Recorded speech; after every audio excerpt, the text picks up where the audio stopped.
ඉතින් අද මේ වීඩියෝෙන් කතා කරන්නේ Premiere Pro use කරලා කොහොමද වීඩියෝ එකට watermark එක set කරන්න කියලා.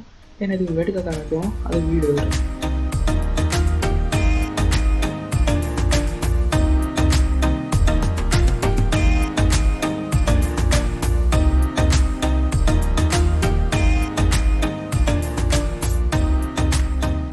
මම මේ විදිහට Adobe Premiere Pro open කරන් තියෙන්නේ. ඒ වගේම මම project panel එකට sample video ටිකක් import කරන් තියෙන්නේ. මම මේ විදිහට video timeline එක drag and drop කරගන්නවා. ඊට පස්සේ කරන් තියෙන්නේ text tool එක ගන්න ඕන. text tool එක shortcut key එක T. ඊට පස්සේ මේ අපේ source font එකේ එක සැරයක් click කරන්න. ඊට පස්සේ මම මෙතන type කරනවා ශ්‍රී ලංකාව කියලා.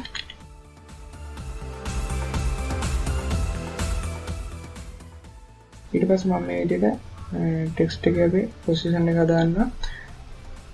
ඊට පස්සේ අපේ මේ text layer එක මම video එකේ end එකටම ගෙනියනවා.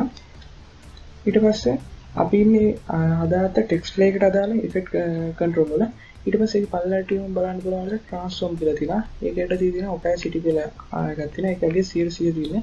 මම ඒක මේ විදිහට අඩු කරගන්නවා.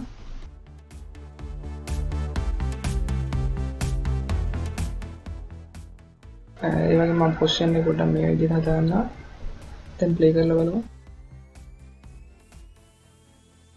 මම මේකේ opacity තව ටිකක් වැඩි කරගන්නවා. ඉතින් ඔයාලට මේ විදිහට ඔයාලගේ වීඩියෝ වලට watermark එකක් add කරගන්න පුළුවන්. ඉතින් මොකද දැන් වීඩියෝ එක ගැන පහලින් කමෙන්ට් කරන්න. ටිකට මේ වීඩියෝ බලන්න කැමතිනම් අපේ YouTube channel එක subscribe කරන්න. ඉතින් තවත් මේ වගේ Premiere Pro tutorial එකකින් හම්බෙමු.